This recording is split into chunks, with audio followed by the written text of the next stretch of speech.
से वो निकलता है किशनगंज के लिए, यहाँ से वो डिब्रूगढ़ गाड़ी पकड़ के वो गया भागलपुर, और भागलपुर उतरने के बाद जो है लड़का को गायब कर दिया किसी ने। भागलपुर उतरने के बाद लड़का को किसी ने गायब कर दिया।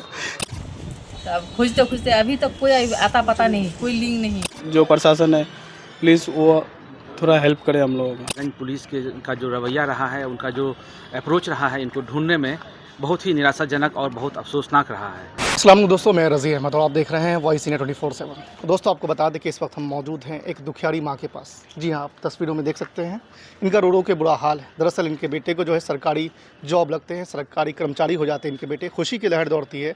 लेकिन मोहम्मद तथीर रजा, पोठिया निवासी, किशनगंज निवासी, वो बांका जाते हैं जॉब के लिए, जॉब पर्पज़ से, जो कि सरकारी कर्मचारी हो गए थे। 27 तारीख को जाते हैं और 28 तारीख से ही वो गायब, लापता है। घर वाले खोज खोज के परेशान हैं, ना ही टेलीफोन के ज़रिए संपर्क हो पा रही है, ना ही फ़ोन के ज़रिए, और ना ही कुछ पता चल पा रहा है। लोग परेशान हैं, कभी भागलपुर कभी बांका लोग जा रहे हैं और पुलिस स्टेशन का चक्कर काट रहे हैं, और कहीं से भी जो है इन लोगों को अभी तक कोई भी सुराग नहीं लगा है कि इनका बेटा अभी तक है कहाँ। इनका फरियाद है और ये भी कह रहे हैं कि किशनगंज पुलिस जो है वो FIR करे, ताकि वहाँ बांका और भागलपुर में जो है इनका मसले का हल हो सके। तो देखिए इन्होंने क्या कुछ कहा है अपने बेटे को लेकर और क्या क्या कुछ हुआ है उनके बेटे के साथ, आप विस्तार से इस रिपोर्ट में देखें। हमारा जो लड़का भतीजा था अब्दुल कयूम का बेटा तथीर रजा, उनकी नौकरी हुई 1 अगस्त को, है ना। 1 अगस्त को नौकरी होने के बाद वो एक ज्वाइनिंग लेटर लेके वो ज्वाइनिंग किया। ज्वाइनिंग करने के बाद वो पूरा महीना वहाँ पे वो मतलब 25 दिन 20 से 25 दिन वो ड्यूटी किया। इसके बाद वो नौकरी लगी, ये बांका जिला पशुपालन विभाग में नौकरी हुआ उनका, सरकारी गवर्नमेंट नौकरी हुआ। इसके बाद वो वहाँ पे 15 दिन 20 दिन रहने के बाद वो घर आया, तबीयत ख़राब होने की वजह से बुखार हो गया उनको। तो घर आने के बाद वो यहाँ से 2-4 दिन आराम किया, दवाई पानी लिया। इसके बाद वो 27 तारीख को बुधवार के शाम को घर से वो निकलता है किशनगंज के लिए, यहाँ से वो डिब्रूगढ़ गाड़ी पकड़ के वो गया भागलपुर, और भागलपुर उतरने के बाद जो है लड़का को गायब कर दिया किसी ने। भागलपुर उतरने के बाद लड़का को किसी ने गायब कर दिया ये, और वहाँ से लड़का रात को उतरा ट्रेन से। उतरने के बाद माँ को फ़ोन लगाया कि माँ मैं पहुँच चुका हूँ, भाई को भी कॉल किया कि मैं पहुँच चुका हूँ। इसके बाद हम लोग बोले कि बेटा चलो रात 2:30 बज गया है, तुम वहाँ पे आराम करके सुबह जो गाड़ी तुम्हारी बांका जो तुम्हारे ऑफिस तक जो गाड़ी जाती है स्टेशन के पास, उस गाड़ी से वो बोले मैं सुबह 4 बजे यहाँ से निकल जाऊँगा। सुबह 4 बजे के बाद वहाँ से वो जब हम समझे कि वो चला गया अपने ऑफिस में। इसके बाद जो हम लोग 7-8 बजे फ़ोन लगाते हैं, फ़ोन स्विच ऑफ हो गया उनका, कोई पता नहीं। इसके बाद 1-2 मामला आ रहा है, जैसे कि एक लड़की से उसकी बातचीत होती थी, ये लड़की का मामला भी है, और कुछ पैसा वहाँ पर उसके पास में जमा किया गया था, वो पैसा भी उसके रूम से नहीं मिला है। क्या लगता है आपको? सर ऐसा है, जो वहाँ के जो बड़े बाबू है वो जो छुट्टी में घर गए थे, तो उन्होंने कहा कि भाई एक लॉकर में मैं चाबी लगाना भूल गया हूँ, उसमें मेरा कुछ कैश पड़ा है, वो कैश को जो है आप लोग संभाल के रख लीजिएगा। तो उसमें 3-4 लोग थे, तो उसमें से जो है ये लड़का चालाक था, तो उन सबों ने कहा कि भाई ये पैसे आप रख लो। तो इनकी तबीयत ख़राब होने की वजह से वो घर आ गए, और घर आने के बाद यहाँ से वो गए तो वो भागलपुर पहुँचे रात को 2:30 बजे, 2:25 को पहुँचे। वो 2:30 बजे 2:30 में घर में फ़ोन किया अब्बा को, अम्मी को और भाई को कि मैं पहुँच चुका हूँ। तो हम लोग बोले चलो पहुँच चुके हो, तो फिर वहाँ की गाड़ी जो है 4:30 बजे है बांका जाने के लिए। तो वो गाड़ी 4:30 बजे के गाड़ी में हम लोग समझे कि वो चला गया। तो 7 बजे हम लोग जो उसको कॉल कर रहे हैं, कॉल तो बज रहा था, घंटी हो रही थी, मगर रिसीव नहीं हो रहा कॉल, और 9 बजे के बाद मोबाइल स्विच ऑफ हो गया। तो आखिर आप लोग जो अभी ये 6-7 दिन हो गया है, 6-7 दिन में जो जांच करवाए हैं, उसकी यहाँ गया भी था, तो पैसा का क्या मामला है? सर पैसे का मामला तो अभी हमको उसकी ऐसी कोई जानकारी नहीं है। लड़का घर आया, पैसा लेकर आया था, तो घर में माँ बाप को दिखा था, मगर वो पैसा वही रूम में ही रखा था, उसके रूम में रख करके वो घर आया तबीयत ख़राब होने की वजह से। अब ये जो भागलपुर GRP में जो हम लोग उसको बोले कि सर हमारा बच्चा यहीं से गुम हुआ है, तो उन्होंने CC फुटेज में भी दिखाया कि लड़का उतरा है, उतर के जो है फिर दूसरा प्लेटफॉर्म में जा रहा है दूसरी गाड़ी पकड़ने के लिए। वहाँ के बाद लड़का हमारा गुम है, लापता है। सर देखिए अभी जो भागलपुर एसपी साहब जो है उसको लोकेशन जो ट्रैक किए, तो एसपी साहब अपने जहाँ तक उनका हद है वहाँ तक उन्होंने जाके लोकेशन किया कि भाई आपका लड़का मोबाइल का लोकेशन यहाँ तक बता रहा है। अब उसके आगे बाका पुलिस कुछ कर सकती है, इसके अलावा हम लोग कुछ नहीं कर सकते।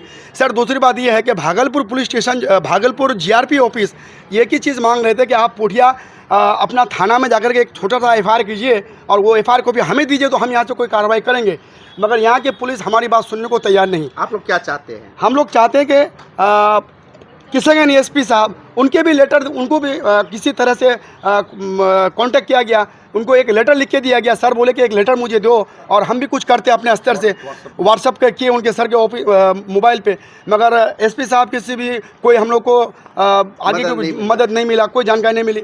साहब एक हमारे ऐसे हम लोग ऑफिसों में दौड़ रहे थे, हमारे एक जो है फिरोज़ भाई है जो हमको दूर दूर तक कोई हमारा पहचान का नहीं, वो ना कोई मुलाकात ना कोई बातचीत, ऐसे ही खड़े थे। हमने पूछा सर आप कौन है? बोला मैं यहाँ का स्थानीय आदमी हूँ। बोला सर ऐसी बात है, हमारा बच्चा गुम हो गया है। सर आज जो कुछ भी हो रहा है ये फिरोज़ भाई एक अनजान आदमी हमारा साथ दे रहा है, वो बहुत अच्छा हमारा साथ दिया। आज जो बाका पुलिस स्टेशन तक जो हम लोग पहुँचे हैं ये फिरोज़ भाई का देन है, और भागलपुर एसपी तक तो पहुँचे ये फिरोज़ भाई का देन है, और आज जो आप मीडिया वाले भी आज आए हैं ये फिरोज़ भाई का देन है। एक अनजान आदमी, हमारा एमएलए एमपी रहने के बाद हमारी कोई सुनवाई नहीं हुई। सर हमारे एमपी साहब के जो भतीजा हैं फिरोज़ साहब, क्या मांग करते हैं? हम मांग यही करते कि भाई बुधवार के दिन लड़का हमारा गायब हुआ है, आज मंगल 7 दिन हो गया, हमारा बच्चा लापता है, जबकि गवर्नमेंट का विभाग में है वो, हमें मदद क्यों नहीं मिल रही है? हम कानून से यही उम्मीद करते हैं, ये आग्रह करते हैं कि हमारे बच्चे जहाँ भी है हमको सुरक्षित हमारा बच्चा चाहिए, हर हाल में चाहिए। और नहीं तो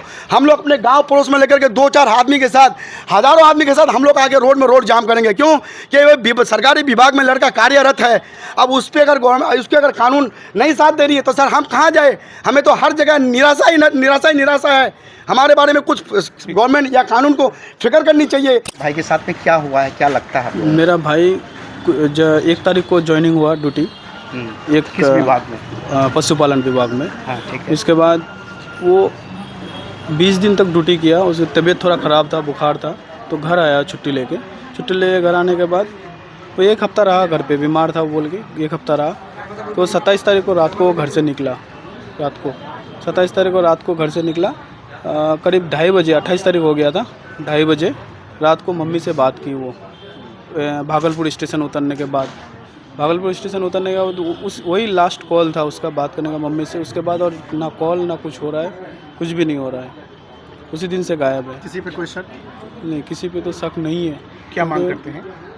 हम अपना भाई को मांग रहे हैं कि यहाँ का प्रशासन वगैरह कोई साथ नहीं दे रहा है, खाली भगा रहे हैं कि आज आप लोग भागलपुर जाओ, बाका जाओ, बाका वाले और भागलपुर वाले बोलते तुम अपना होम डिस्ट्रिक्ट में करो, होम ब्लॉक में करो, कोई सुनवाई नहीं कर रहा है। 1 हफ्ता से ज़्यादा हो गया, अभी तक कोई ये नहीं हो रहा है। गुम हो गया तो हमको बच्चा चाहिए और क्या बोलेंगे। कब से गुम है? 27 तारीख से। 27 तारीख से। जी कहाँ गया था वो बच्चा? भाग्या बाका में नौकरी था उसका? जी जॉब था, सरकारी जॉब था यहाँ। जी लास्ट बार कब बात हुई? 2:30 बजे ट्रेन से उतरे। ट्रेन से? जी आप कौन है लड़के का? खाला है जी। सरकारी नौकरी में था और आज 7वां दिन है जो लड़का गायब है, अब तक सुराग नहीं मिल पाया है। क्या प्रयास किया गया और क्या चाहते हैं आप लोग? देखिए, सबसे पहले तो मैं आप लोगों का शुक्र अदा करता हूं कि आप लोग जो है इस प्रेस कॉन्फ्रेंस में आए, और दूसरी बात यह है कि ये लड़का पिछले 6-7 दिन से गायब है, और इन लोगों के लाख प्रयास के बावजूद जो है किशनगंज पुलिस का जो रवैया रहा है, उनका जो अप्रोच रहा है इनको ढूंढने में, बहुत ही निराशाजनक और बहुत अफसोसनाक रहा है। मैं देख रहा हूँ बहुत नज़दीकी से कि इन लोगों को पोठिया थाना वाले जो है किशनगंज भेज रहे हैं, किशनगंज से बांका भेज रहे हैं, बांका से भागलपुर भेज रहे हैं। ये लोग पिछले 6-7 दिनों से दौड़ भाग की स्थिति में हम देख करके जो है हमें लगा कि हमें कुछ कोशिश करनी चाहिए, अगर अपने लेवल पर हो सके तो। फिर मैंने भागलपुर एसएसपी हृदयकांत जी से मेरी बात हुई, वो भी अपने ऑफिस में बुलाए और उन्होंने जो है लोकेशन ट्रेस किया, तो पता चला कि वो बांका एरिया में है। आज फिर जो है वो लोग बांका पहुँचे हैं। और तो वहाँ क्या के लगता है क्या हुआ होगा उस बच्चे के साथ? देखिए, हमें तो अगर 5-6 दिन का मामला ऐसा हो गया है, हमें लग रहा है कि ये फिर कोई दूसरा नजीब का घटना न हो जाए। मुझे इस बात की बहुत ज़्यादा फिक्र है। क्या नाम हुआ आपका? मेरा नाम फिरोज आलम है। अभी तक एफआईआर हुआ कि नहीं कहीं पर लाख प्रयास के बावजूद जो है ना पोठिया थाने वाले ने जो है एफआईआर लिया, ना किसान थाने वाले ने लिया, ना भागलपुर में लिया।